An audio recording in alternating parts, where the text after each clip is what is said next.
Bismillahirrahmanirrahim. Assalamualaikum warahmatullahi wabarakatuh.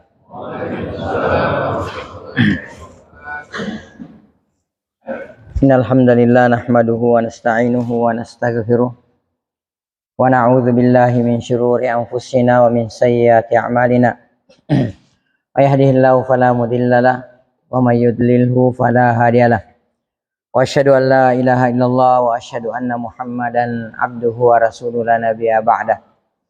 Allahumma salli wa sallim wa barik wa an'im ala sayyidina Muhammad wa ala alihi wa sahbihi wa man sara ala nahjihi wa man jahada bi jihadihi wa ihtada bi hadihi wa istanna bi sunnatihi wa tamassaka biha ila yaumil mi'ad, amma ba'd.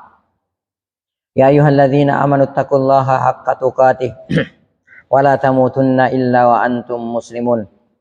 Ya ayyuhan nasu taqu rabbakumul ladzi khalaqakum min nafsin wahidah wa khalaqa minha zawjaha wa batha minhuma rijalan katsiran wa nisaa'a wattaqullaha alladzi tasaaluna bihi wal arham innallaha kana 'alaikum raqiba. Ya ayyuhalladzina amanu taqullaha wa qulu qawlan sadida yuslih lakum a'malakum wa yaghfir lakum dzunubakum wa man yuti'illaha wa rasulahu faqad faza fawzan 'azima, amma ba'd. Fa inna ahsanal kalami kitabullah wa khairal hadi wa qila wa khairal huda huda Muhammadin sallallahu alaihi wasallam wa syarral umuri muhdatsatuha fa inna kulla muhdatsatin bid'ah wa inna kulla bid'atin dhalalah wa kulla dhalalatin finnar. Ay kama qala rasuluna sallallahu alaihi wasallam, summa amma ba'd. Bapak dan Ibu sidang jamaah salat subuh rahimani wa rahimakumullahu ta'ala jami'a. Sebelum kajian ini kita mulai, mari sejenak kita memanjatkan puji dan syukur kehadirat Allah Subhanahu wa ta'ala yang mana sampai pada subuh hari yang sangat berbahagia ini, Allah Subhanahu wa ta'ala masih senantiasa memberikan kepada kita berbagai macam karunia dan kenikmatannya.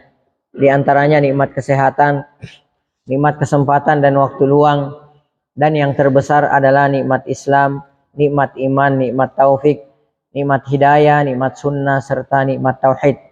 Sehingga dengan seluruh nikmat inilah kita sampai pada detik ini masih bisa melaksanakan berbagai macam bentuk ketaatan kepada Allah Subhanahu wa ta'ala, masih bisa melaksanakan sunnah-sunnah Rasulullah sallallahu alaihi wasallam, masih bisa menunaikan berbagai macam kewajiban-kewajiban kita sebagai seorang muslim, sebagai seorang muslimah.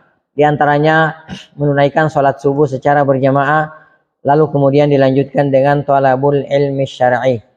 Kemudian selanjutnya tak lupa pula salam dan salawat semoga senantiasa tercurahkan atas junjungan Nabi besar kita Nabi Muhammad sallallahu alaihi wasallam. Beliau yang telah membawa kita, beliau yang telah mengeluarkan kita dari gelap dan pekatnya alam jahiliyah menuju kepada terangnya alam Islam yang sempurna. Bapak dan Ibu sidang jamaah salat subuh, a'azzani Allahu wa iyyakum. Kita datang ke tempat ini, ke rumah Allah Subhanahu wa ta'ala yang mulia ini, dalam rangka untuk melaksanakan salah satu kewajiban kita, yaitu salat subuh secara berjamaah, walhamdulillah. Lalu kemudian setelah itu kita melanjutkan dengan menuntut ilmu, mendatangi majelis ilmu. Dan semoga kita semua termasuk daripada orang-orang yang dimaksudkan oleh Rasulullah sallallahu alaihi wasallam bahwa mereka akan diberikan rahmat oleh Allah Subhanahu wa ta'ala dan para malaikat akan menghamparkan sayapnya kepada kita semua. Taib, Bapak dan Ibu sidang jamaah salat subuh rahimani wa rahimakumullahu ta'ala jami'a. Dalam hadis yang diriwayatkan oleh Al-Imam Al-Bukhari rahimahullahu ta'ala dari Ibnu Abbas radhiyallahu ta'ala anhuma, annahu atahu rajulun faqala, bahwasanya ada seseorang yang datang kepada Ibnu Abbas radhiyallahu ta'ala anhuma. Lalu kemudian orang tersebut bertanya atau berkata kepada Ibnu Abbas radhiyallahu ta'ala anhuma, inni khatabtu imra'atan, sesungguhnya kata laki-laki tersebut, aku telah melamar seorang gadis. Fa'abat an tankihani, maka si gadis itu menolak lamaranku atau tidak mau menikah denganku. Wa khatabaha ghairi, Lalu kemudian tidak lama setelah itu, tidak lama setelah gadis tersebut menolak lamaranku, ya, maka fa'ahabbat fa'akhatabaha gairi. Maka ada seorang laki-laki lain yang datang melamar gadis tersebut. Fa'ahabbat an tankihahu. Maka si gadis ini pun menerima lamaran laki-laki tersebut. Maka kata si laki-laki ini yang datang kepada Ibnu Abbas radhiyallahu taala anhuma, fagirtu alaiha faqataltahu. Maka aku pun terbakar rasa cemburunya. Aku pun cemburu terhadap wanita tersebut, ya, terhadap perempuan tersebut yang telah menolak lamaranku. Faqataltuha, lalu aku pun membunuh gadis tersebut. Jadi masya Allah, kalau di kita ada istilah dukun cinta ditolak, dukun bertindak. Kalau yang ini enggak, ya, cinta ditolak, ya, senjata bertindak. Ya, jadi dibunuh gadis tersebut karena lamarannya ditolak.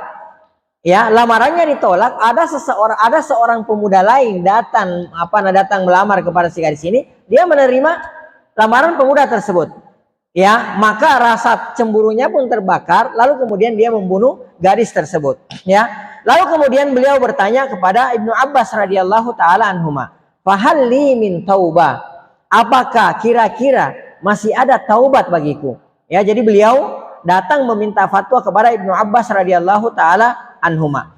Maka Ibnu Abbas radhiyallahu taala anhuma menjawab, ya, dengan sebuah pertanyaan. Ya, jadi jawabannya bukan dengan sebuah jawaban, tapi jawabannya adalah dengan sebuah pertanyaan. Apa jawaban beliau radhiyallahu taala anhuma? Sekaligus beliau bertanya kepada pemuda tadi, ummuka hayya, apakah ibumu masih hidup? Ya, kalau sepintas kita dengarkan jawaban ini nggak ada korelasinya, nggak ada hubungannya. Apa coba hubungannya antara orang meminta fatwa, saya telah membunuh seorang gadis yang menolak lamaranku, dengan jawaban apakah ibumu masih hidup? Ya, sekilas tidak ada korelasinya, tidak ada hubungannya. Ya, nggak nyambung gitu loh kalau kita sekarang. Ya, beliau bertanya, ummuka hayya, apakah ibumu masih hidup? Maka si laki-laki ini menjawab, la, ya, ibuku sudah meninggal dunia. Beliau sudah meninggal dunia.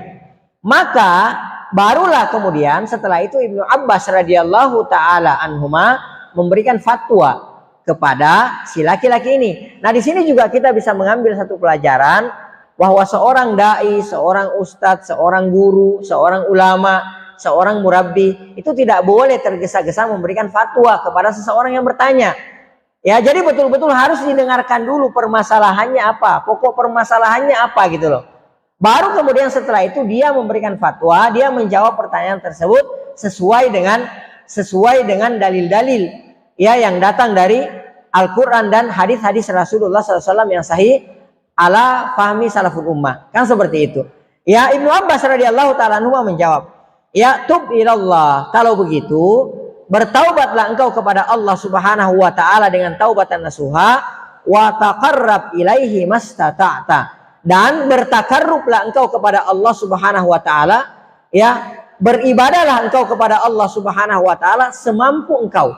Jadi ini jawaban Ibnu Abbas radhiyallahu taala anhuma. Nah, perhatikan Bapak dan Ibu sekalian yang semoga dirahmati oleh Allah Subhanahu wa taala, sebelum Ibnu Abbas radhiyallahu taala anhuma menjawab pertanyaan ini, memberikan fatwa kepada si pemuda ini, maka beliau bertanya terlebih dahulu, ummuka hayya, apakah ibumu masih hidup? Nah, karena si laki-laki ini mengatakan bahwa ibuku sudah meninggal dunia, maka Ibnu Abbas menjawab, bertaubatlah engkau kepada Allah Subhanahu wa taala dengan taubatan nasuha, dan bertakarrublah engkau kepada Allah Subhanahu wa taala semampu yang engkau bisa. Andai Bapak dan Ibu sekalian, pemuda ini mengatakan bahwasanya betul ibuku masih hidup, maka akan lain jawaban yang diberikan oleh Ibnu Abbas radhiyallahu taala anhuma. Baik. Kemudian Ata ibnu Yasar, salah seorang yang meriwayatkan hadis ini, datang bertanya kepada Ibnu Abbas radhiyallahu taala anhuma. Beliau mengatakan, "Fadhahabtu fasa'alta bana Abbas." Lalu kemudian kata beliau, aku pun mendatangi Ibnu Abbas radhiyallahu taala anhuma. Kemudian aku bertanya kepada Ibnu Abbas radhiyallahu taala anhuma, "Lima sa'altahu an hayati ummihi?" Ibnu Abbas, kenapa ketika pemuda tersebut yang meminta satu fatwa dari Anda, lalu kemudian Anda balik bertanya kepada pemuda tersebut, apakah ibumu masih hidup? Apa hubungan, apa korelasi antara dosa yang dilakukan oleh pemuda tersebut dengan dengan ibu, dengan hidup dan mati si ibu pemuda tersebut. Ya faqala, maka Ibnu Abbas radhiyallahu taala anhu mengatakan, inni la a'lamu amalan. Kata beliau radhiyallahu taala anhu, aku tidak mengetahui ada amalan, ada satu amalan apapun itu aqraba ilallahi azza wa jalla, yang lebih bisa mendekatkan kita kepada Allah Subhanahu wa taala min birril walidah, dari berbakti kepada ibu kita. Ya. Jadi ini jawaban Ibnu Abbas radhiyallahu taala anhuma kepada pemuda tersebut. Seharusnya kalau pemuda tersebut mengatakan bahwa na'am, ibuku masih hidup, iya ibuku masih hidup, maka Ibnu Abbas radhiyallahu taala anhuma akan memerintahkan kepada pemuda ini untuk menutupi dosanya yang sudah dia lakukan yang telah lalu, maka hendaklah dia berbakti kepada ibunya. Ya, akan tetapi karena si pemuda tersebut ibunya sudah meninggal dunia, maka Ibnu Abbas mengatakan, watub ilallah, dan bertaubatlah engkau kepada Allah Subhanahu wa taala, wa taqarrab ilaihi mastata'ta, dan bertakarrublah, beribadahlah engkau kepada Allah Subhanahu wa taala semampu yang engkau bisa. Bapak dan Ibu sidang jamaah salat subuh yang semoga dirahmati oleh Allah Subhanahu wa taala. Oleh karenanya, Allah Subhanahu wa taala menjadikan dan menetapkan orang tua kita sebagai pintu utama dan pintu terbaik surga. Ya, di antara dalilnya adalah laki-laki yang bertanya kepada Ibnu Abbas radhiyallahu taala anhuma. Dan kita perlu ketahui Bapak dan Ibu sekalian, bahwasanya orang tua kita, terutama ibu kita, ya, adalah merupakan pintu utama surga, adalah merupakan pintu tengah surga. Saya mau tanya Bapak dan Ibu sekalian, pintu surga itu ada berapa? Totalnya ada berapa? Ada berapa pintu surga itu? Ada yang tahu nggak? Ada berapa? Masih kurang tepat. Ya, semua ada 8. Ya, semua pintu surga itu ada 8. Ya, 4 pintu itu disebutkan oleh Nabi kita Nabi Muhammad SAW dalam satu hadis. Ya, hadis yang diriwayatkan oleh Imam Bukhari dan Muslim yang datang dari Abi Hurairah radhiyallahu taala anhu. Ya, dalam hadis ini Rasulullah menyebutkan 4 pintu sekaligus. Yang lainnya disebutkan oleh Rasulullah ya di hadis yang berbeda-beda. Rasulullah SAW pernah bersabda, "Man anfaqa zaujaini fi sabilillah." Barang siapa seorang muslim menginfakkan sepasang harta di jalan Allah Subhanahu wa taala. Jadi yang pertama menginfakkan harta di jalan Allah Subhanahu wa taala, yang pertama menginfakkan sepasang harta. Ya, yang kedua di jalan Allah Subhanahu wa taala. Jadi syaratnya ada 2. Ya, menginfakkan sepasang harta, kemudian di jalan Allah Subhanahu wa taala. Apa yang dimaksudkan oleh sepasang harta? Ya, dikatakan oleh para ulama bahwa yang dimaksudkan dengan sepasang harta adalah, ya, ada yang mengatakan bahwasanya syai'ani mutaghairani, 2 yang berbeda. Misal, kita menginfakkan kendaraan kita juga menginfakkan tempat tinggal kita. Misal, kita menginfakkan makanan kita juga menginfakkan pakaian kita. Kita menginfakkan misalnya rupiah, kita juga menginfakkan dolar. Itu yang disebutkan dengan sepasang harta. Rasulullah mengatakan barang siapa yang menginfakkan sepasang harta fisabilillah di jalan Allah Subhanahu wa taala, maka pada hari kemudian dia akan dipanggil oleh Allah Subhanahu wa taala, ya Abdullah hadza khair. Wahai hamba Allah, ini adalah kebaikan. Kemudian Rasulullah SAW mengatakan, faman kanat ya min ahli shalah. Barang siapa yang menginfakkan sepasang harta di jalan Allah Subhanahu wa taala dan dia ternyata adalah ahlus shalah, ahli salat. Ya, ahli salat itu bukan hanya sekedar orang yang menunaikan salat 5 waktu saja. Karena yang namanya salat 5 waktu itu adalah kewajiban. Harus mau nggak mau. Ya, bagi seorang muslim, konsekuensinya seorang muslim itu dia wajib mendirikan salat 5 waktu. Ya. Nah, yang dimaksudkan dengan ahlus shalah itu hidupnya dihiasi dengan salat dan salat.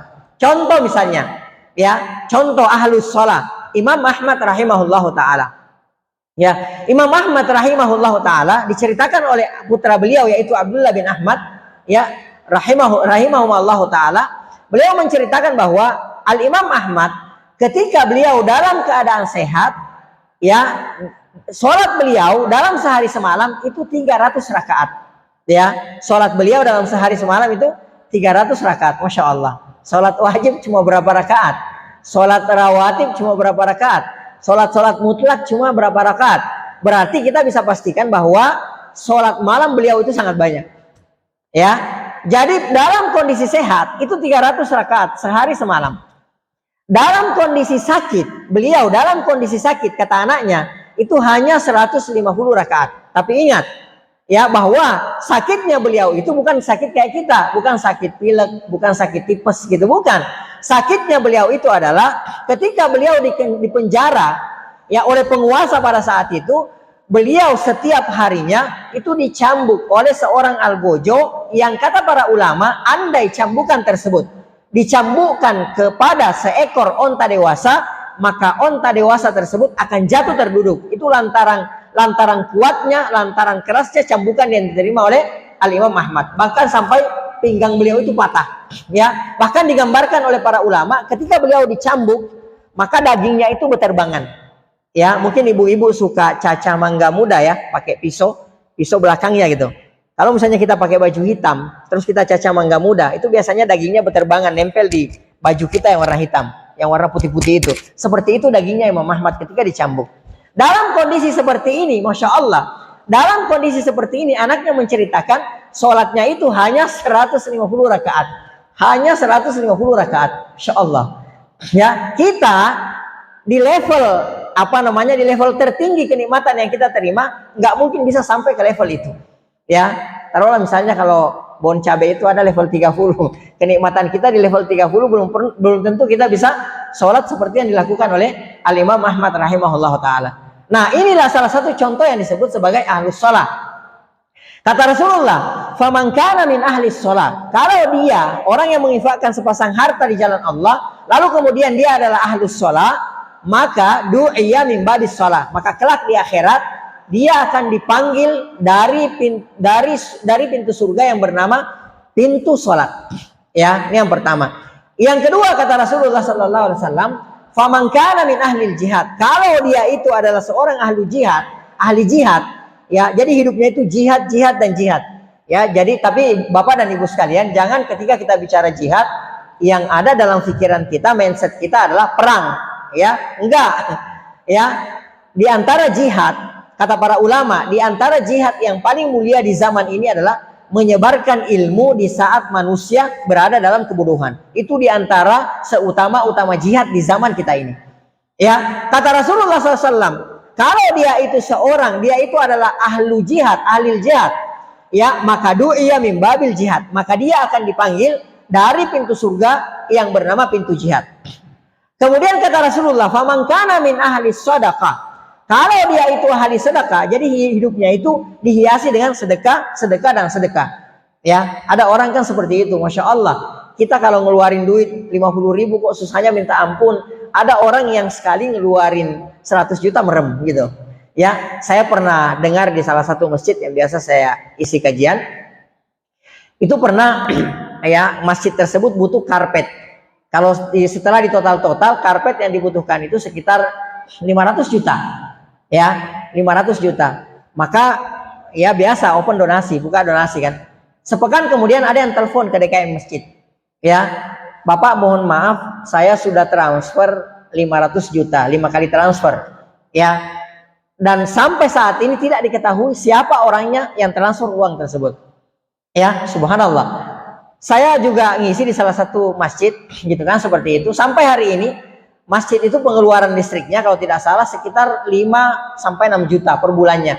Sampai hari ini tidak diketahui ada orang setiap bulannya ngisi token ya di masjid tersebut, dan sampai hari ini tidak diketahui siapa orangnya. Ya, di Pekanbaru sana ada salah satu masjid besar ya. Kalau Bapak dan Ibu pernah ke sana ke Pekanbaru, ada masjid di sana namanya Masjid Abu Darda. Itu masjid tersebut nilai proyeknya kalau tidak salah itu di atas 30 M. Ya, di atas 30 M. Dan masjid tersebut itu hanya dibangun oleh satu orang, bukan swadaya masyarakat, bukan bantuan pemerintah, enggak, tapi dibangun hanya oleh satu orang. Ketika misalnya dalam proses pembangunan tersebut kita datang kepada beliau, misalnya kita bawa uang misalnya 200 juta, Ya, mohon maaf Bapak, saya dana 200 juta, boleh nggak saya ikut nyumbang? Apa kata beliau? Mohon maaf, duit saya masih cukup. Ya, dan ternyata kalau kita lihat rumah, ya, pemilik masjid tersebut itu rumahnya kecil, yang nggak terlalu besar. Kalau kayak kita kan beda, rumah kita kayak istana, masjid kita kumuh gitu kan gitu. Kebanyakan kita begitu. Ya, masjidnya apa namanya jelek gitu kan, rumahnya bagus-bagus, masjidnya musolanya jelek. Ini nggak, kebalikan, masjidnya mewah gitu kan, rumahnya sangat sederhana. Bahkan kalau kita lihat di sudut-sudut rumah terkadang ada bocor-bocor gitu, ada plafon bocor bekas kena hujan, dan itu belum dibetulkan. Ya, jadi masya Allah. Ketika kita masuk di masjid tersebut, kalau kita lihat kiri kanan tuh nggak ada tromol kayak di Masjidil Haram, nggak ada kotak amal gitu loh. Ya, dan kalau kita mau nyumbang dia nolak, nggak. Alhamdulillah duit saya masih cukup. Dan masjid tersebut itu untuk operasionalnya setiap bulan, yaitu sampai puluhan juta, ditanggung oleh seseorang. Masya Allah, ada orang yang seperti itu. Ya, ada orang yang hidupnya dihiasi sedekah, sedekah, dan sedekah. Kita kadang-kadang kok bisa gitu loh. Kita ngiri gitu, kok bisa ada orang yang dengan gampangnya bersedekah, sementara kita ngeluarin uang sedikit saja, itu rasanya beratnya minta ampun. Kenapa bisa seperti itu? Karena dia diberikan taufik oleh Allah Subhanahu wa taala, kita tidak diberikan taufik oleh Allah Subhanahu wa taala. Nah, orang-orang yang seperti inilah, ya, kelak yang akan dipanggil dari pintu surga yang bernama pintu sedekah. Yang keempat adalah pintu Ar-Rayyan. Ya, pintu Ar-Rayyan ini kata Rasulullah sallallahu alaihi wasallam, "Faman kana min ahli syiyam atau min ahli shaum." Kalau misalnya orang yang menginfakkan sepasang harta tersebut ya di jalan Allah Subhanahu wa taala adalah ahli syiyam, hidupnya dihiasi dengan puasa, puasa dan puasa, maka du'iya min babir rayyan, maka kelak dia akan dipanggil dari pintu Ar-Rayyan. Ya, pintu Ar-Rayyan ini hanya akan dimasuki oleh orang-orang yang menghiasi hidupnya dengan berpuasa karena Allah Subhanahu wa taala. Baik. Nah, ini 4 pintu yang disebutkan oleh Rasulullah sallallahu alaihi wasallam dalam satu hadis. Adapun pintu-pintu surga yang lainnya itu disebutkan oleh Rasulullah sallallahu alaihi wasallam di hadis yang berbeda-beda. Baik, kita kembali. Ya, orang tua kita, Bapak dan Ibu sekalian, ya, terutama ibu kita adalah merupakan pintu utama surga. Adalah merupakan pintu pintu tengah surga. Saya tanya sama Bapak dan Ibu sekalian, ini masjid kita banyak pintunya. Ya, kira-kira pintu yang paling bagusnya yang mana? Pintu utamanya itu yang mana? Yang samping apa yang tengah? Pasti yang tengah. Kalau misalnya sebuah istana yang megah, pintu utamanya itu yang mana? Yang samping apa yang tengah? Pasti yang tengah. Kalau kita misalnya ngundang orang-orang nomor 1 di negeri ini, maka kita akan persilahkan masuk dari pintu samping, belakang, atau pintu tengah, atau pintu depan.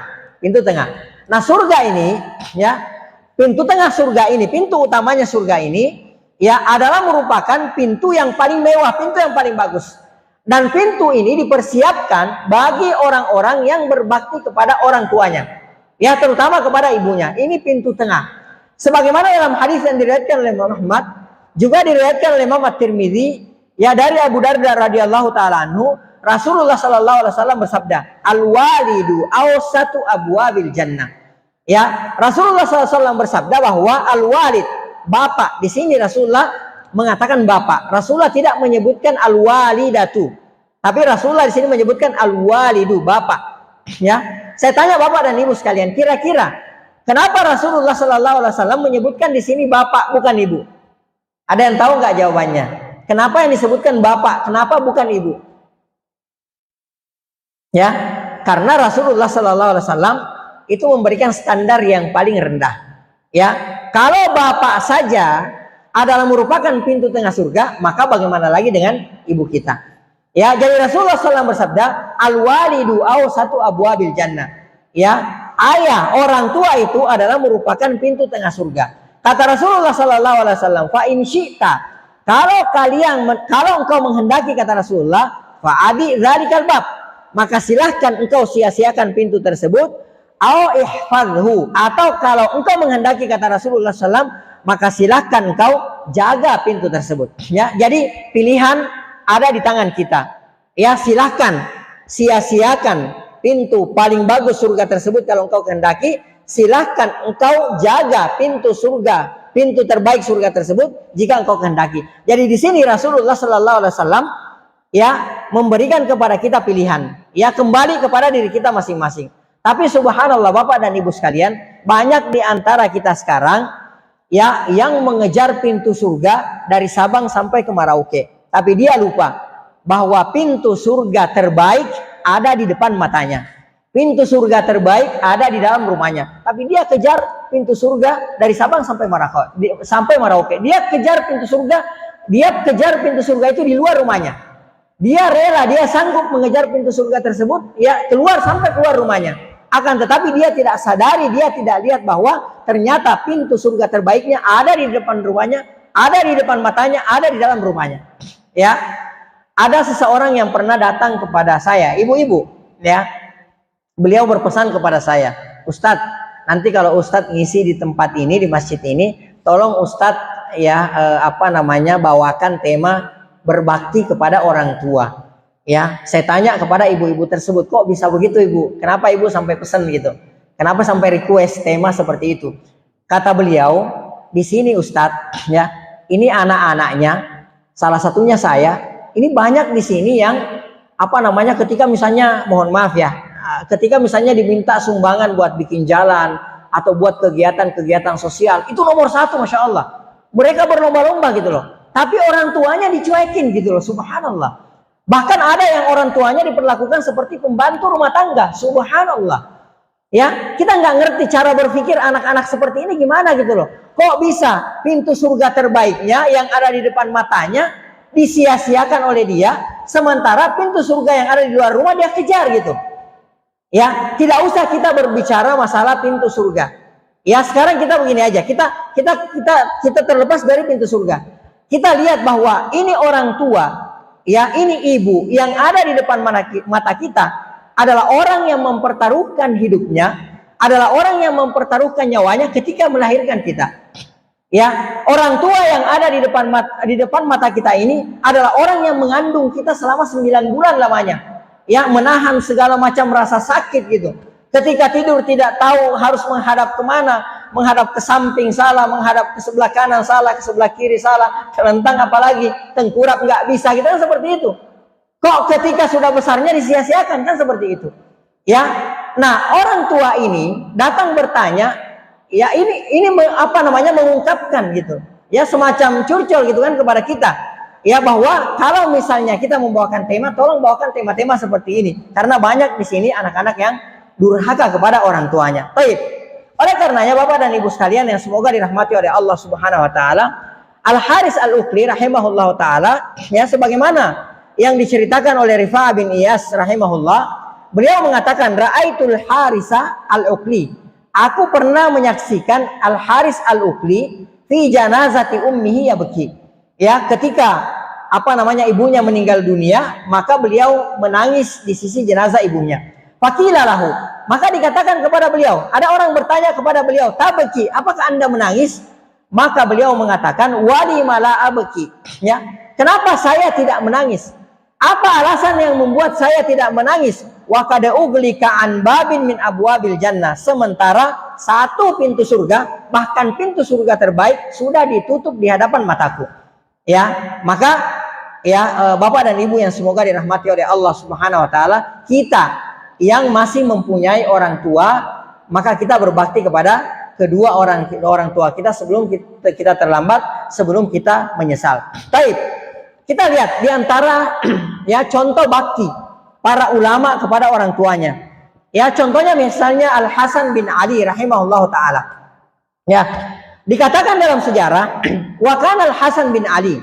Adalah Al Hasan bin Ali rahimahullahu taala yakhafu ayyakula ma'a ummihi. Beliau itu takut, nggak pernah mau makan bersama dengan ibunya. Jadi takut makan sama ibunya. Kalau kayak kita juga kadang-kadang takut makan sama ibu. Kenapa? Karena kita takutnya makanan yang paling enak dimakan oleh ibu kita. Itu kita. Ya. Jadi beliau takut makan bersama dengan ibunya, nggak pernah mau makan bersama ibunya. Ya. Kemudian beliau itu adalah wakana abarrun nas biha. Beliau adalah orang yang paling berbakti kepada ibunya. Faqila lahu fi dzalika faqala. Kemudian ada yang bertanya kepada beliau, kenapa tidak pernah mau makan bersama ibunya? Kenapa takut makan bersama dengan ibunya? Maka beliau mengatakan, akhafu an akula ma'aha. Aku takut makan bersama dengan ibuku karena kenapa? Fatasbiqa ainuha ila syai'in minat ta'ami wa ana la adri fa akulahu. Ya. Beliau mengatakan, aku khawatir jangan-jangan mata ibuku melihat makanan yang ia sukai, lalu kemudian tanganku mendahului pandangan ibuku tersebut. Ya, bisa difahami nggak? Jadi ibunya ngelihat ada makanan enak, ibunya baru mau ngambil, takut dia tangannya duluan yang ngambil, takut anak tersebut ngambil duluan. Yang namanya ibu itu nggak pernah mau ngomong. Ya, yang namanya ibu, kalau misalnya kita ada makanan nih, kita tanya sama ibu, mau nggak bu? Ya, ibu ini berpikir, ibu ini tahu bahwa anaknya belum makan, anaknya juga suka makanan tersebut. Maka apa yang dilakukan oleh sang ibu? Udah nak, ibu sudah kenyang, kamu aja yang makan. Itu ibu kita biasanya seperti itu. Ibu sudah makan belum? Kalau misalnya di rumah nggak ada makanan, atau makanan hanya cukup buat satu orang misalnya, kita tanya sama ibu kita misalnya, ibu sudah makan belum? Maka jawaban ibu kita, alhamdulillah sudah nak. Padahal ibu kita belum makan, rela berbohong agar supaya kita tidak kelaparan. Itu ibu kita. Ya, nah beliau rahimahullah taala Al Hasan bin Ali, ya beliau khawatir makan bersama dengan ibunya. Karena kenapa? Takut ibunya melihat makanan yang enak yang ada di depannya, sementara dia nggak tahu, lalu kemudian dia mengambil makanan enak tersebut. Ya, beliau mengatakan wa ana la adri, saya tidak tahu, fa akulahu, lalu aku pun memakan makanan tersebut. Ya, fa akuna qad akaktuha, maka pada saat itulah aku durhaka kepada kedua orang, kepada ibuku. Nah, perhatikan Bapak dan Ibu sekalian, ya, di antara definisi durhaka kepada kedua orang, kepada ibu ya khususnya, menurut Al Hasan bin Ali radhiyallahu taala anhu, adalah ketika orang tua kita mau memakan sesuatu, menurut versi beliau, melihat makanan gitu kan, mencintai makanan, mau makan makanan sesuatu, lalu kemudian dia mendahului memakan makanan tersebut. Nah, menurut beliau ini adalah merupakan bentuk durhaka kepada ibunya. Ya, wa fi riwayatin, dan dalam satu riwayat, ahafu antasbika yadi yadaha, aku khawatir tanganku mendahului tangan ibuku. Jadi apa namanya, saya ngambil duluan padahal ibuku juga mau ngambil. Ya, lalu tanganku pun mendahului tangan ibuku. Ya, baik, Bapak dan Ibu sidang jamaah sholat subuh yang semoga dirahmati oleh Allah Subhanahu Wa Taala. Kemudian ada satu contoh lagi, mungkin kita bisa dengar ya, Uwais Al-Qarni rahimahullah taala. Uwais Al-Qarni rahimahullah taala, beliau ini sebenarnya hidup sezaman dengan Nabi kita Nabi Muhammad sallallahu alaihi wasallam. Akan tetapi Uwais Al-Qarni ini rahimahullah taala tidak termasuk sahabat. Ya, kenapa tidak termasuk sahabat? Karena beliau tidak bertemu dengan Nabi kita Nabi Muhammad sallallahu alaihi wasallam. Walaupun hidup sezaman dengan Nabi Muhammad sallallahu alaihi wasallam, karena beliau hidup di negeri Yaman, sementara Rasulullah sallallahu alaihi wasallam di Madinah. Ya, suatu ketika beliau pernah datang ke Madinah. Akan tetapi pada saat beliau datang ke Madinah, pada saat itu Rasulullah sallallahu alaihi wasallam lagi keluar, lagi tidak di Madinah, maka beliau pun kembali. Jadi tidak bertemu dengan Rasulullah SAW. Sementara definisi daripada sahabat itu harus bertemu dengan Rasulullah SAW walaupun sesaat, kemudian beriman kepada Rasulullah SAW dan meninggal di atas keimanannya, barulah disebut sebagai seorang sahabat. Jadi walaupun hidup dengan sezaman dengan Rasulullah SAW, kalau misalnya dia tidak bertemu dengan Rasulullah SAW, maka dia tidak disebut sebagai sahabat. Kalaupun dia bertemu dengan Rasulullah SAW tapi tidak beriman kepada Rasulullah SAW, maka dia juga tidak bisa disebut sebagai seorang sahabat. Oleh karenanya Abu Jahal dan Abu Lahab tidak disebut sebagai sahabat, bertemu dengan Rasulullah, akan tetapi tidak beriman kepada Nabi kita Nabi Muhammad SAW. Baik, Uwais Al-Qarni ini sebelum Rasulullah SAW meninggal dunia, Rasulullah pernah berpesan kepada para sahabatnya, nanti akan datang seorang pemuda dari negeri Yaman. Rasulullah menyebutkan tanda-tandanya, ketika pemuda tersebut datang kepada kalian, ya, dan pada saat itu beliau berhaji, maka datanglah kepada beliau, lalu kemudian ya minta kepada beliau agar supaya dia memohonkan kalian ampun kepada Allah Subhanahu Wa Taala. Bayangkan, ya, bukan sahabat, ya, beliau bukan sahabat, akan tetapi diberikan tazkiyah, diberikan rekomendasi oleh Rasulullah SAW agar sahabat datang kepada beliau, lalu kemudian sahabat tersebut meminta agar didoakan agar supaya diampunkan oleh Allah Subhanahu Wa Taala. Ya, nah kemudian Umar bin Al-Khattab radhiyallahu taala anhu, siapa yang tidak kenal Umar bin Khattab radhiyallahu taala anhu, orang ketiga terbaik di umat ini setelah Nabi Muhammad dan Abu Bakar As-Siddiq radhiyallahu taala anhuma. Ya, nah kemudian ketika di zamannya Umar bin Al-Khattab radhiyallahu taala anhu menjadi khalifah, maka Umar bin Al-Khattab radhiyallahu taala anhu ketika bertemu dengan Uwais Al-Qarni, maka beliau pun berkata, mohonkan saya ampun kepada Allah Subhanahu wa taala. Orang sekali Umar bin Al-Khattab radhiyallahu taala anhu yang Rasulullah SAW katakan, laukana ba'di nabiyyun lakana Umar. Andai ada nabi setelahku, orangnya adalah Umar. Ya, akan tetapi ketika bertemu dengan Uwais Al-Qarni, beliau mengatakan, wahai Uwais, mohonkan aku ampun kepada Allah Subhanahu wa taala. Ya. Baik, apa yang membuat Uwais Al-Qarni menjadi salah seorang yang terbaik? Bahkan para ulama mengatakan bahwa ya orang terbaik di masa tabi'in adalah Uwais Al-Qarni rahimahullah taala. Ternyata beliau adalah orang yang sangat berbakti kepada ibunya. Ya, bentuk baktinya adalah suatu ketika Uwais Al-Qarni ini diantara contoh, ini diantara bentuk bakti beliau kepada ibunya. Suatu ketika ibunya berkata kepada Uwais, ya, wahai anakku, ibu ini sudah renta, sudah tua. Ibu ini sangat pengen naik haji, ya, akan tetapi kita tidak punya biaya. Ini difikirkan oleh Uwais Al-Qarni rahimahullah taala. Kalau kayak kita, kalau ibu kita ngomong seperti itu, mungkin kita bilang begini, ibu, ya, ibu tahu diri aja lah. Ya, kita kan nggak punya. Saya aja belum haji, ibu. Sekarang mau hajiin ibu. Itu kalau kita, ya, orang mungkin ibu kita minta makanan terenak saja kita belum tentu bisa belikan kok. Sementara kita punya uang, gitu kan, seperti itu. Ya, kemudian Uwais Al-Qarni mengatakan, insya Allah ibu tahun depan kita haji. Padahal ini orang nggak punya uang, ini orang miskin. Uwais Al-Qarni ini terkenal sebagai pemuda yang miskin, nggak punya apa-apa, nggak punya harta. Ya, beliau mengatakan dengan penuh keyakinan, tahun depan kita haji ibu, insya Allah. Ya, maka apa yang beliau lakukan? Sekeluar dari bertemu dengan ibunya, kemudian beliau pun membeli seekor anak lembu, ya, anak sapi atau anak kerbau gitu. Ya, kemudian apa yang dilakukan oleh beliau? Beliau angkat itu anak kerbau, setiap harinya naik ke atas gunung. Jadi dia bawa naik ke atas gunung yang ada di daerahnya, kemudian dia turun lagi. Dia lakukan itu setiap hari. Kita tahu, yang namanya kerbau, yang namanya lembu, yang namanya hewan lah, itu pasti gede. Setiap hari itu pasti bertambah bebannya, bertambah masanya, bertambah beratnya, benar nggak? Yang hari ini beratnya mungkin sekian, besok beratnya sekian, kemudian bulan ini beratnya sekian, bulan depan beratnya sekian. Itu yang dilakukan oleh Uwais Al-Qarni rahimahullah taala. Jadi dia angkat itu anak kerbau, setiap harinya naik gunung turun gunung sampai ke rumahnya, kita seperti itu. Ya, bertambah, dan demikianlah sampai kemudian tiba musim haji, beliau mengatakan kepada ibunya, ibu kita haji.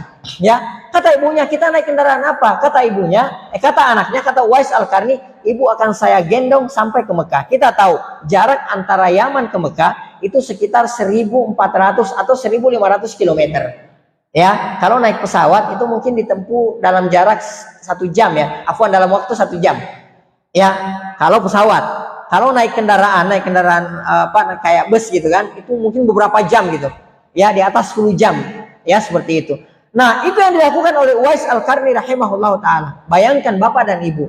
Ya, ibunya digendong dari negeri Yaman menuju ke Mekah. Ya, dan kesampaian, ya, rahimahullah taala, semoga Allah Subhanahu wa taala merahmati beliau. Ini bentuk bagaimana bentuk bakti beliau kepada ibunya. Seorang ulama yang bernama Syuraih, ya, rahimahullah taala, ulama besar terkenal di zamannya. Beliau kalau kajian itu yang hadir bukan ribuan lagi, puluhan ribu orang. Ya, kalau misalnya beliau beliau membawakan kajian, kalau kayak kita seperti sekarang ini membludak ya, sampai puluhan ribu yang hadir. Suatu ketika beliau lagi membawakan kajian, ya kayak seperti inilah, ya sampai ribuan orang yang hadir. Nah, ketika beliau membawakan kajian, di tengah beliau membawakan kajian, tiba-tiba datang, mohon maaf, ibunya. Dan ibunya ini, mohon maaf, ya, bisa kita katakan ibunya ini adalah orang yang gila. Ya, jadi otaknya itu nggak beres. Ya kan, seperti itu. Kemudian ibunya teriak dari depan pintu, ibunya teriak, ya mohon maaf ya, namanya orang gila yang nggak ada urusan gitu loh. Dari pintu ibunya tersebut teriak, wahai Syuraih, ya, itu anak-anak ayam tolong dikasih makan. Ya, kalau kayak kita, ya mungkin kita bilang ke jamaah, tolong disingkirkan itu orang gila ini. Ya, ini kan demi gengsi, ini kajian dihadiri puluhan ribu orang, itu seperti itu. Ya, mohon maaf ya, memang orangnya seperti itu, ya udah nggak usah dipedulikan. Itu kayak kita. Beliau mengatakan, mohon maaf, ya, mengajar kalian bagi saya adalah hukumnya sunnah. Berbakti kepada ibu saya hukumnya wajib. Jadi mohon maaf, kajian cukup sampai di sini. Ditutup kitabnya, beliau dengan sabarnya menuntun ibunya, lalu kemudian beliau pulang memberi makan anak ayamnya. Jadi Masya Allah, ini bagaimana ya bakti para ulama kepada orang tua mereka. Baik, Bapak dan Ibu sidang jamaah salat subuh yang semoga dirahmati oleh Allah Subhanahu wa taala. Oleh karena saking agung kedudukan orang tua dalam agama kita ini, sehingga kalau kita perhatikan di banyak ayat dalam Al-Qur'an, Allah Subhanahu wa taala itu selalu menggandengkan hak orang tua setelah hak Allah Subhanahu wa taala. Jadi setelah Allah Subhanahu wa taala yang menyebutkan haknya Allah Subhanahu wa taala, setelah itu di banyak ayat Allah Subhanahu wa taala menyebutkan hak orang tua.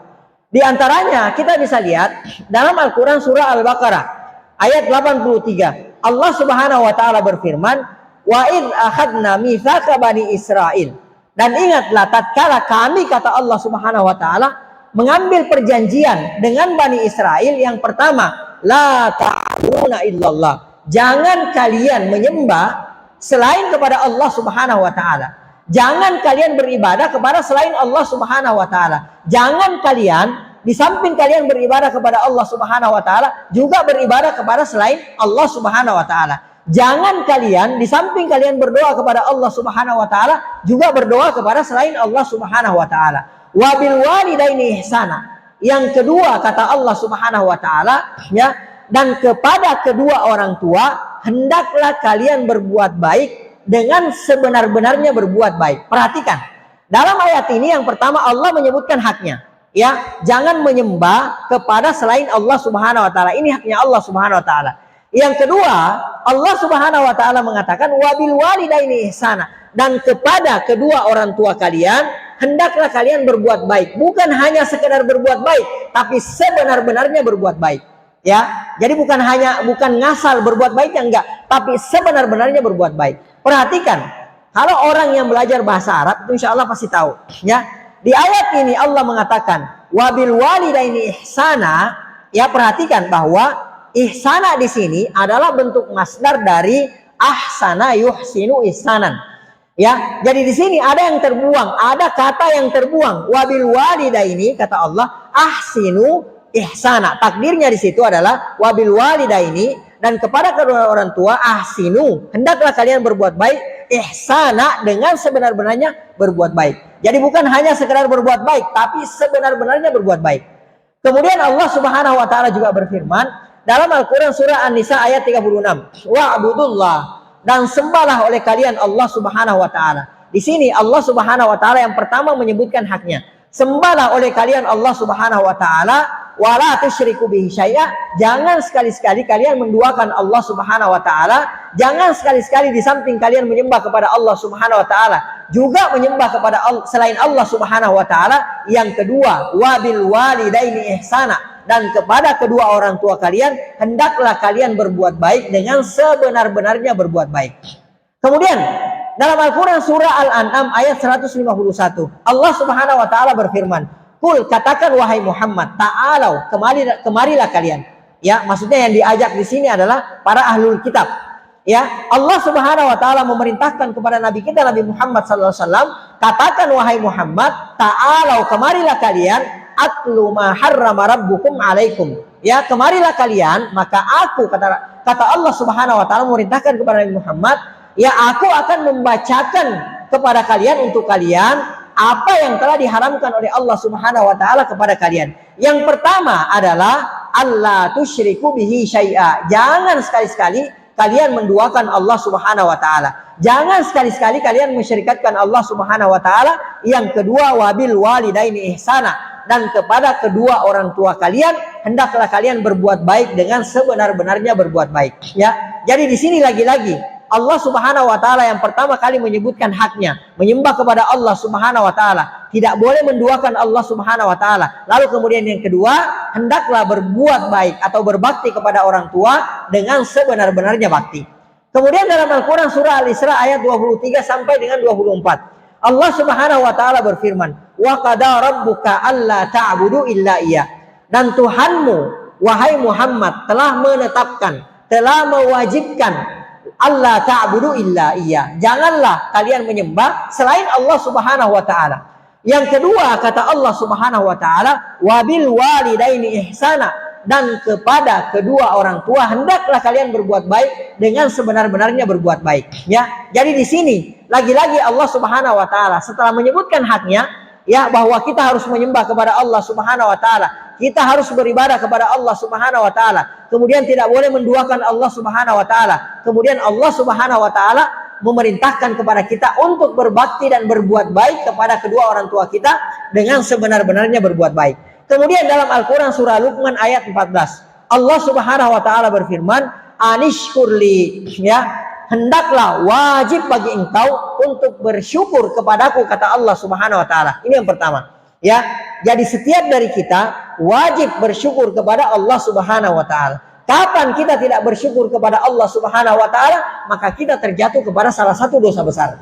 Ya, ini yang pertama. Yang kedua, kata Allah Subhanahu wa taala, wali walidaika, dan wajib bagi engkau untuk berterima kasih kepada kedua orang tuamu. Jadi setelah Allah Subhanahu wa taala, ya, mewajibkan kita untuk bersyukur kepada Allah Subhanahu wa taala, yang kedua, Allah Subhanahu wa taala mewajibkan kepada kita untuk berterima kasih kepada kedua orang tua kita. Kalau kita tidak pandai berterima kasih kepada kedua orang tua kita, maka kita terjatuh kepada dosa besar. Kita durhaka kepada kedua orang tua kita. Baik. Kemudian Bapak dan Ibu yang semoga dirahmati oleh Allah Subhanahu wa taala. Di antara dalil hadis, ya, setelah Allah Subhanahu wa taala menyebutkan haknya, ya, lalu kemudian Allah Subhanahu wa taala menyebutkan hak orang tua, di antara dalilnya dari hadis Rasulullah sallallahu alaihi wasallam, sebagaimana hadis yang datang dari Abu Amr Asy-Syaibani, beliau berkata, haddatsana sahibu hadzal dar, ya, telah menceritakan kepada kami sahibu hadzal dar, pemilik rumah ini, wa auma'a biyadihi ila dari Abdullah. Lalu kemudian, ya, Abu Amr Asy-Syaibani menunjuk kepada rumahnya Abdullah. Ya, masyhur di kalangan sahabat, kalau disebutkan nama Abdullah saja, maka yang dimaksudkan adalah Abdullah bin Mas'ud radhiyallahu taala anhuma. Jadi kalau misalnya ada yang menyebutkan misalnya Abdullah, ya, kalau di kalangan para sahabat, kalau ada orang menyebut Abdullah, maka yang dimaksudkan itu adalah, ya, Abdullah bin Mas'ud radhiyallahu taala anhuma. Ya, karena ada tiga Abdullah yang masyhur di tengah-tengah sahabat, dan mereka semua adalah di antara ulamanya para sahabat. Ya, Abdullah bin Mas'ud, kemudian Abdullah bin Umar, kemudian Abdullah bin Abbas radhiyallahu taala anhum ajma'in. Tapi kalau misalnya disebut Abdullah saja, ya, biasanya mereka langsung tahu bahwa yang dimaksudkan adalah Abdullah bin Mas'ud. Karena biasanya kalau menyebut Abdullah bin Umar, biasanya dikatakan Ibnu Umar. Atau misalnya kalau disebut adalah Abdullah bin Abbas, maka dikatakan Ibnu Abbas radhiyallahu taala anhum ajma'in. Jadi di sini yang dimaksudkan adalah Abdullah bin Mas'ud radhiyallahu taala anhu. Baik, kalau beliau berkata, sa'altun Nabiyya sallallahu alaihi wasallam, aku pernah bertanya kepada Nabi Muhammad sallallahu alaihi wasallam, ayyul amali ahabbu ilallahi azza wa jalla, amalan apa yang paling dicintai oleh Allah Subhanahu wa taala. Ya, jadi di sini Rasulullah sallallahu alaihi wasallam memberikan petunjuk kepada kita amalan yang paling dicintai oleh Allah Subhanahu wa taala. Kemudian Rasulullah bersabda, as-salatu ala waqtiha, amalan yang paling dicintai oleh Allah Subhanahu wa taala adalah, ya, salat tepat pada waktunya. Di sini Allah Subhanahu wa taala menyebutkan haknya terlebih dahulu. Menyebutkan hak Allah Subhanahu wa taala. Jadi salat tepat pada waktunya. Kemudian Ibnu Mas'ud radhiyallahu taala anhu bertanya lagi, qultu tsumma ayyun. Kemudian aku bertanya, kemudian apa lagi wahai Rasulullah? Maka Rasulullah bersabda, tsumma birrul walidain. Kemudian berbakti atau berbuat baik kepada kedua orang tua. Di sini Rasulullah sallallahu alaihi wasallam menyebutkan hak orang tua setelah haknya Allah Subhanahu wa taala. Jadi haknya Allah Subhanahu wa taala terlebih dahulu, lalu kemudian haknya orang tua.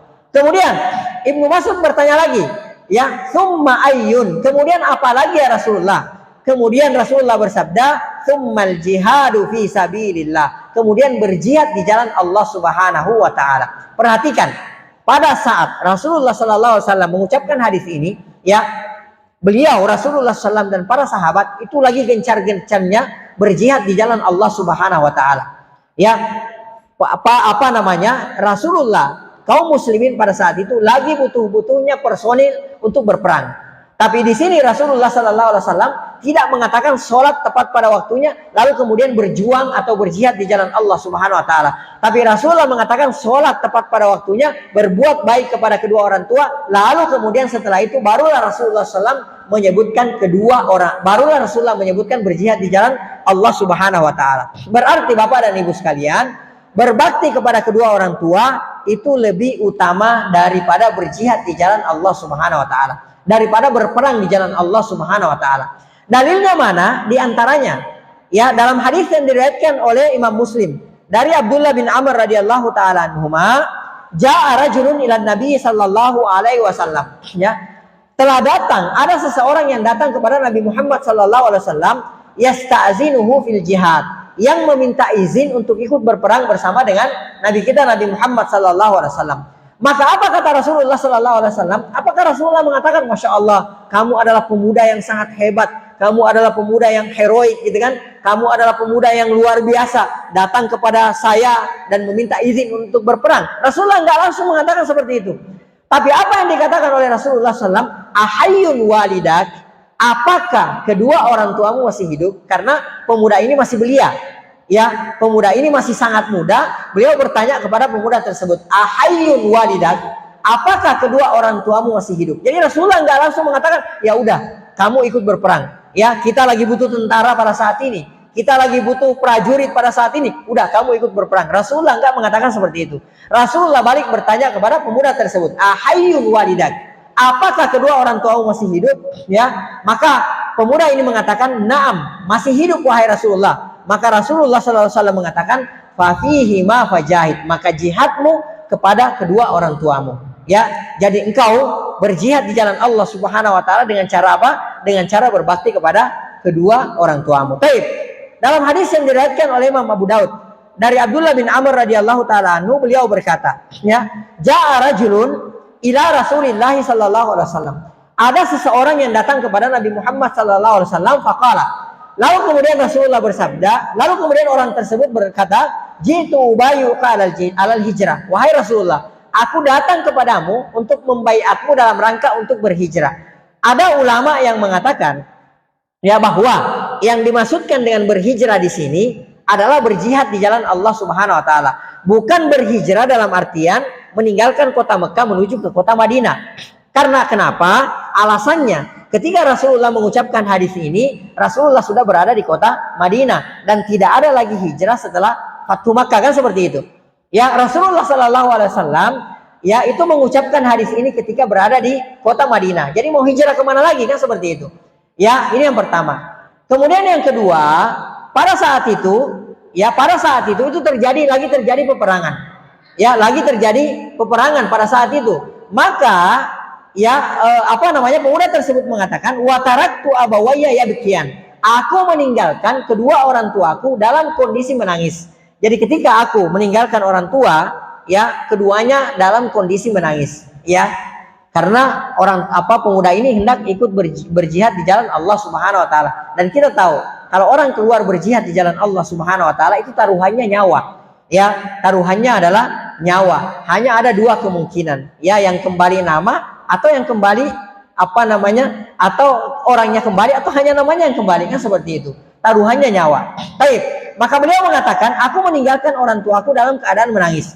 Faqala, maka Rasulullah Sallallahu Alaihi Wasallam bersabda. Rasulullah tidak mengatakan, Masya Allah, kamu ini pemuda yang hebat, kamu ini pemuda yang luar biasa, kamu rela meninggalkan orang tua kamu demi berjuang, berjihad di jalan Allah Subhanahu Wa Taala, demi berperang di jalan Allah Subhanahu Wa Taala. Akan tetapi Rasulullah SAW bersabda, irji ilaihima, kamu kembali kepada keduanya. Kalau bahasa bebasnya, kamu kembali ke orang tua kamu.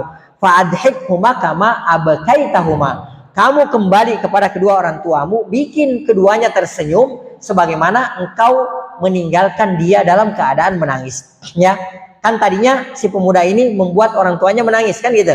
Ya, sekarang Rasulullah memerintahkan untuk kembali membuat keduanya tersenyum. Ya, nah di sini juga kita mengambil pelajaran, Bapak dan Ibu sekalian. Kita ingat-ingat lagi. Ya, kalau misalnya dulu kita pernah membuat orang tua kita bersedih, kita pernah membuat orang tua kita menangis, maka sekarang bagaimana caranya kita membuat kedua orang tua kita, ya, bahagia dan tersenyum. Ya, kalau dulunya kita pernah membuat orang tua kita menangis misalnya karena kebandelan kita, sekarang bagaimana caranya kita membuat orang tua kita tersenyum karena kesolehan kita. Karena dulu kita pernah menyakiti orang tua kita pernah membuat orang tua kita bersedih karena kita menyakitinya. Sekarang bagaimana caranya kita membahagiakan orang tua kita dengan apa? Dengan membuatnya dengan memberikan ya segala macam bentuk perhatian kepada orang tua kita, ya. Nah, seperti itu tuntunan Nabi kita Nabi Muhammad sallallahu alaihi wasallam. Wallahu taala alam bisawab. Mungkin ini yang bisa kita sampaikan pada pertemuan kita kali ini. Mohon maaf jika ada yang salah atau ada yang keliru. Yang salah dan yang keliru itu murni dari saya pribadi, dari syaitan dan dari lemahnya ilmu. Yang benar itu semua datangnya dari Allah Subhanahu wa taala. Apa yang salah, apa yang keliru dari penyampaian saya tadi, Allah dan Rasulnya berlepas diri dari kekeliruan dan kesalahan tersebut. Baik, barakallahu fikum. Mungkin sebelum kita akhiri, jika ada yang mau ditanyakan atau mungkin ada yang mau didiskusikan atau mungkin ada yang mau ditambahkan, silahkan. Barakallahu fikum. Wallahu taala alam shawab. Silakan Bapak. Barakallahu fikum.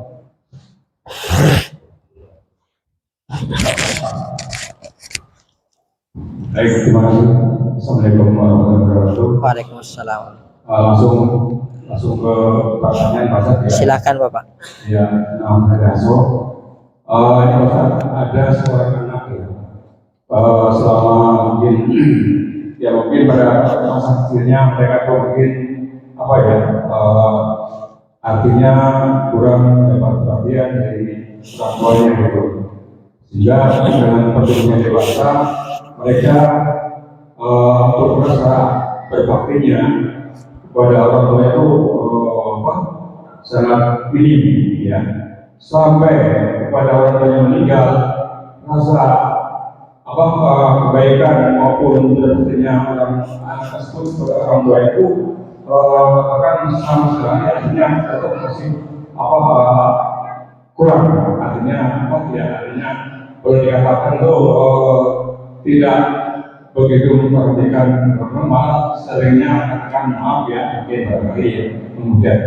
Nah, artinya di sini langkah-langkah apa yang harus ditempuh oleh anak tersebut, ya, artinya karena artinya selama orang tuanya masih hidup, mereka selalu membuat mungkin sakit hati orang tuanya, sampai meninggal pun mereka berkata ini.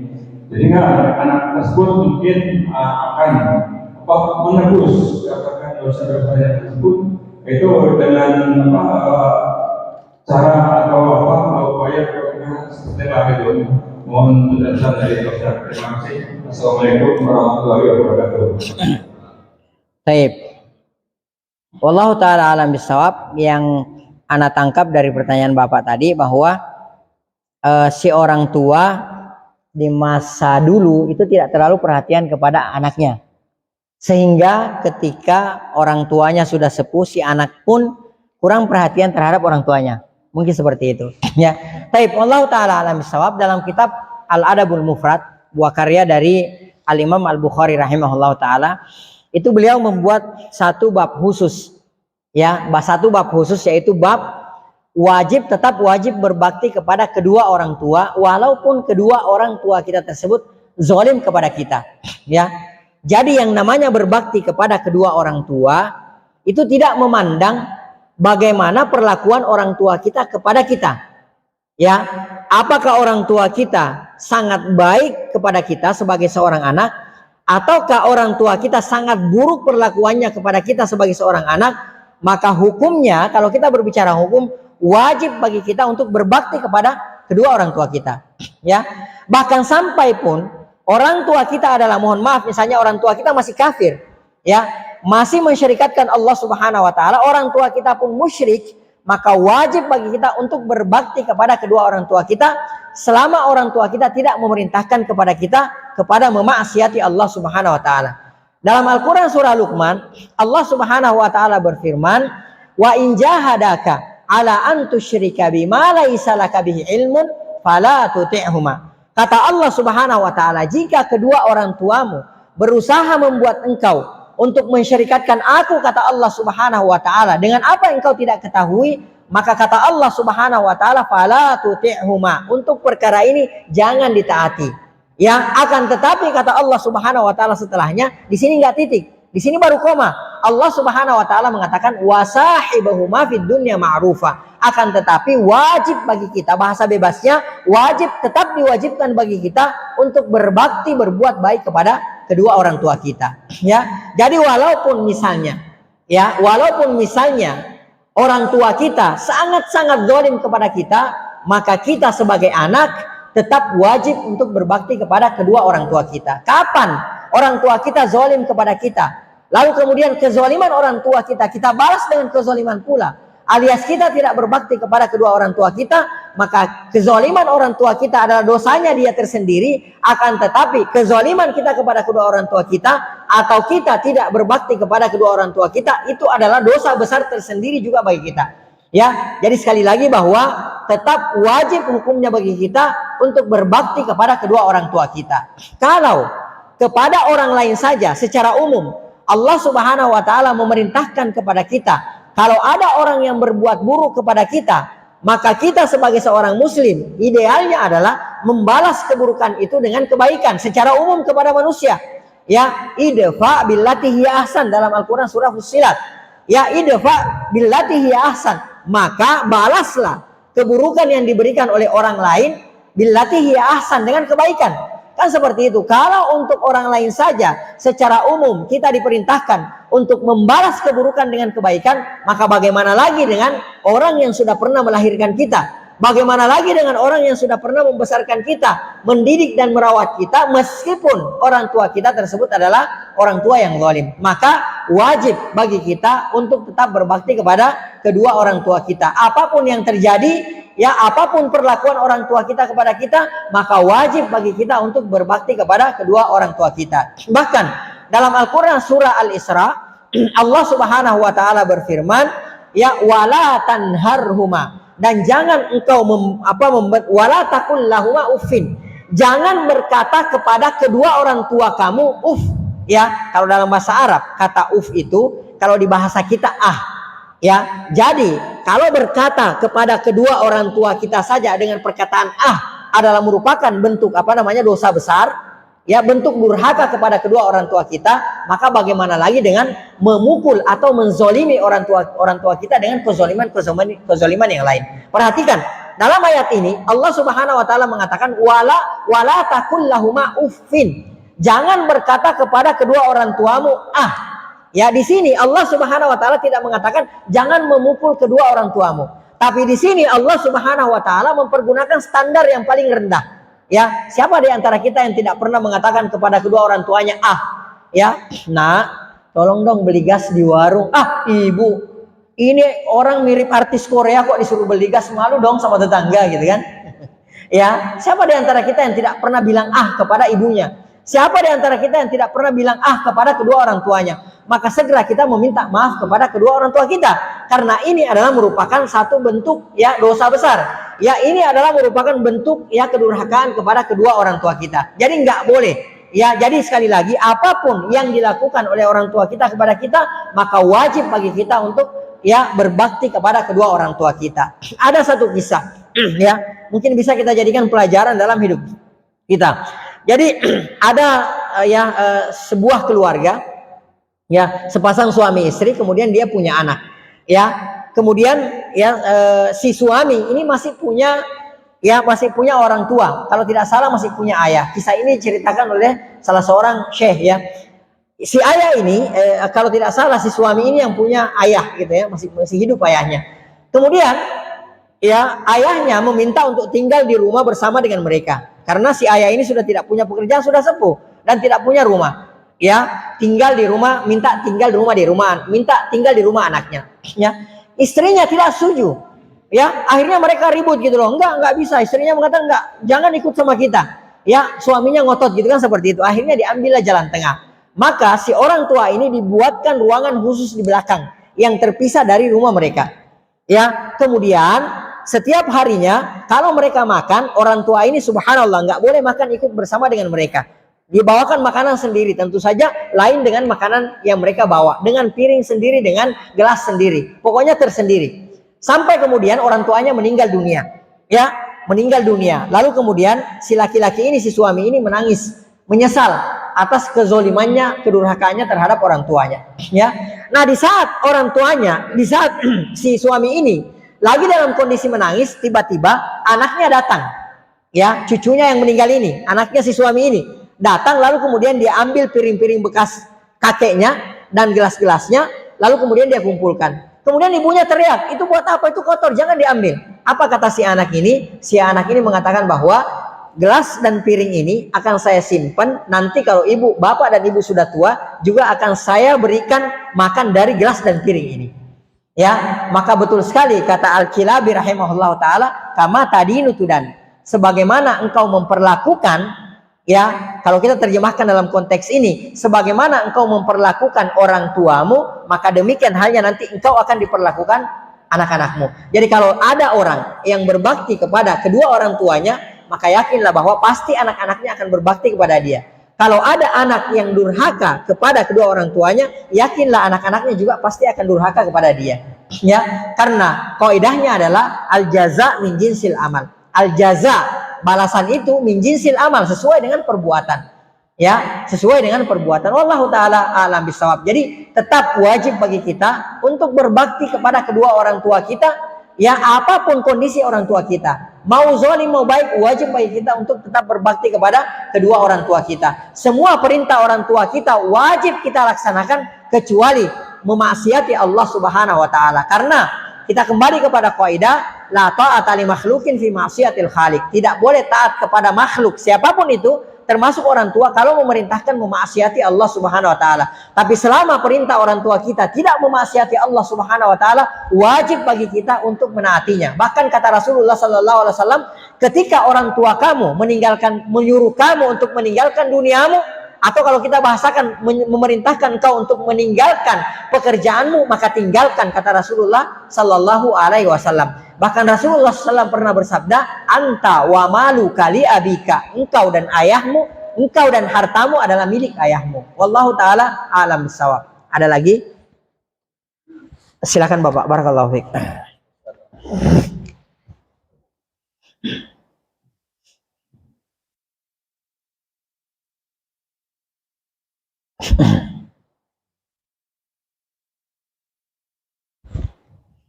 Jadi bosan apabila orang tua sudah meninggal, bentuk berbakti kita seperti apa?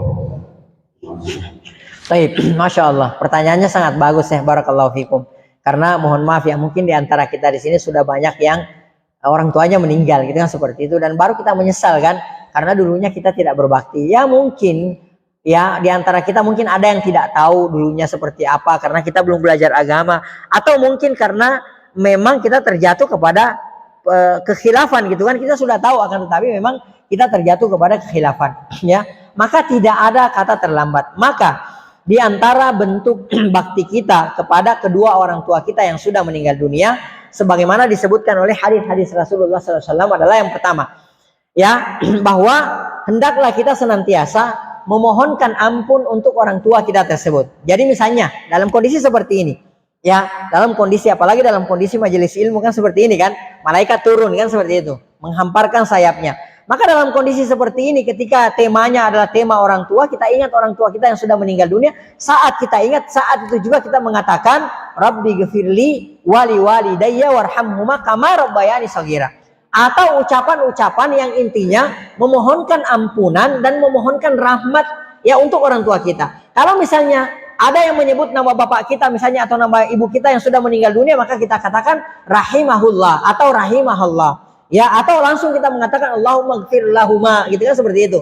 Atau Allahumma gfir lahu, ya, atau Allahumma gfir laha. Intinya banyak-banyak memohonkan ampun kepada kedua orang tua kita. Jadi nggak mesti harus nunggu 3 harinya, 1 minggunya, gitu kan, atau sebulannya, mohon maaf ya sebelumnya ya. Nggak mesti harus seperti itu lalu kemudian kumpulkan orang rame-rame, enggak, ya. Orang tua kita butuh permohonan ampunan kita di setiap saat, ya, di setiap saat. Bahkan sebagai bentuk bakti kita kepada kedua orang tua kita, baik yang masih hidup apalagi yang sudah meninggal dunia, di antara bentuk bakti kita adalah jangan pernah kita bangkit dari sujud sebelum kita memohon kepada Allah Subhanahu wa taala, memohonkan rahmat dan memohonkan ampunan untuk kedua orang tua kita. Ya, mungkin kalau sholat wajib, mungkin tergantung imamnya kan. Kalau lama ya mungkin kita bisa baca doa. Tapi di sholat-sholat sunnah kita, jangan pernah, sebagai bentuk bakti kita kepada kedua orang tua, jangan pernah bangkit dari sujud sebelum memohonkan ampun untuk orang tua kita. Ya, dalam hadis Rasulullah SAW menceritakan kepada kita bahwa nanti di hari kemudian ada seseorang yang orang tersebut ya diangkat derajatnya oleh Allah Subhanahu wa taala. Nah, si orang ini merasa bahwa saya nggak pantas di posisi ini gitu loh. Ya, karena dia merasa bahwa dulu di dunia amalannya tidak sampai ke level derajatnya sekarang yang diberikan oleh Allah Subhanahu wa taala. Lalu kemudian orang tua tersebut bertanya, "Anna hadza? Bagaimana saya bisa memperoleh ini?" Maka dikatakan kepada orang tersebut, "Listighfari waladika laka." Ini semua kedudukan ini engkau peroleh ini karena istighfar, berkat istighfar, permohonan ampun anakmu kepada engkau. Ya, untuk engkau maksudnya. Ya, jadi di antara bentuk bakti kita kepada orang tua kita yang sudah meninggal dunia adalah senantiasa memohonkan ampun untuk orang tua kita, senantiasa memohonkan rahmat untuk orang tua kita. Kita misalnya masuk rumah, kita ingat, oh dulu ibu saya, bapak saya suka duduk di sini misalnya, suka baca buku di sini, suka minum teh di sini. Pada saat itu kita memohonkan rahmat dan ampunan untuk orang tua kita. Ya, jadi nggak mesti harus ada wudhu dulu, kemudian setelah sholat gitu kan, nggak mesti. Pokoknya kapan kita mengingat orang tua kita, saat itu kita memohonkan rahmat dan memohonkan ampun kepada kedua orang tua kita. Ini yang pertama. Yang kedua, sebagai bentuk bakti kita kepada orang tua yang sudah meninggal adalah dengan bersedekah mengatasnamakan orang tua kita. Jadi misal contoh misalnya ada pembangunan masjid, ini hanya contoh. Ada pembangunan masjid misalnya. Kemudian kita punya duit misalnya kelebihan taruhlah 200.000, cuma 200.000 misalnya. Maka uang yang 200.000 tersebut kita berikan kepada panitia, kepada DKM masjid, ya, dan kita mengatasnamakan orang tua kita. Nggak perlu diucapkan. Jadi cukup niat dalam hati kita bahwa uang ini saya sedekahkan, saya infakkan uang ini atas nama orang tua saya. Jadi semoga pahalanya mengalir kepada kedua orang tua kita. Bisa dalam bentuk makanan misalnya, kita bagi makanan misalnya, kemudian kita niatkan semoga pahalanya sampai kepada orang tua kita. Atau misalnya ya, dulu orang tua kita misalnya belum sempat haji misalnya seperti itu, atau misalnya belum sempat umroh dan kita sudah pernah haji dan kita sudah pernah umroh misalnya. Kalau misalnya kita punya kelebihan uang, apalagi sekarang kan kalau badal umroh itu kan tidak mahal ya, sekitaran mungkin 2,5 sampai 3 juta ya, dan kita tahu bahwa orang tua saya andai masih hidup pasti mau berumrah kan seperti itu. Maka kelebihan uang kita berikan kepada orang, ya, minta supaya dibadalkan umroh untuk ibu kita atau untuk ayah kita. Atau kalau kita misalnya sudah pernah umroh, kita berangkat lagi, maka keberangkatan kita yang kedua itu atas nama orang tua kita. Kita badalkan untuk orang tua kita. Ini bentuk bakti yang kedua, ya. Bentuk bakti yang ketiga bagi orang tua yang sudah meninggal dunia adalah dengan menyambung, ya, tali hubungan orang tua kita yang sudah meninggal tersebut dengan sahabat-sahabatnya atau dengan teman-temannya. Contoh misalnya kita tahu bahwa oh dulu waktu orang tua saya, waktu bapak saya, waktu ibu saya masih hidup, itu dulu ada sohibnya, ada CS-nya gitu ya, kayak gitu. Ya, kalau ketemu udah kayak saudara gitu. Oh tempatnya misalnya di Cibinong gitu, atau tempatnya misalnya di Bogor dan beliau masih hidup, datangi orang tersebut. Ya, datangi, bawakan hadiah, bawakan kue, bawakan oleh-oleh. Ya, kalau perlu, kalau misalnya butuh pertolongan, dibantu orang tersebut, datangi. Lalu kemudian pasti ketika orang tersebut melihat kepada kita, maka dia akan ingat orang tua kita. Maka boleh jadi dari sebab itu dia memohonkan ampun untuk orang tua kita. Jadi ini 3 ya bentuk bakti ya yang disyariatkan bagi kita, di antara ya bentuk bakti kepada orang tua kita yang sudah meninggal dunia. Yang pertama, banyak-banyak memohonkan ampun kepada orang tua kita, memohonkan rahmat untuk orang tua kita. Yang kedua, ya, banyak-banyak bersedekah mengatasnamakan orang tua kita. Dan yang ketiga adalah menyambung hubungan, ya, persahabatan ya atau kekerabatan ya orang tua kita yang sudah meninggal dunia tersebut. Wallahu taala a'lam bishawab. Naam.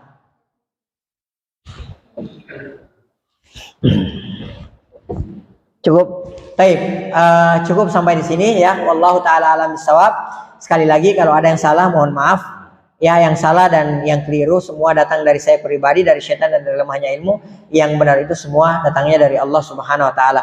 Kita memohon kepada Allah Subhanahu wa taala, semoga Allah Subhanahu wa taala memberikan rahmat dan ampunan kepada kita semua. Semoga Allah Subhanahu wa taala memberikan rahmat dan ampunan kepada orang tua kita semua. Semoga Allah Subhanahu wa taala tetap memberikan keistiqomahan kepada kita dalam rangka tak menaati Allah Subhanahu wa taala dan melaksanakan berbagai macam proyek-proyek kebaikan. Semoga Allah Subhanahu wa taala memberikan keistiqomahan kepada kita dan semoga Allah Subhanahu wa taala memberikan kepada kita husnul khatimah. Naktafi bihadzal qadar wa naktatim bi subhanakallahumma bihamdik nasyhadu an la ilaha illa anta nastaghfiruka wa natubu ilaik. Hadanallahu iyyakum wa sallallahu ala nabiyina Muhammad wa ala alihi wa sahbihi ajmain wa akhiru dawana alhamdulillahi rabbil alamin. Assalamualaikum warahmatullahi wabarakatuh.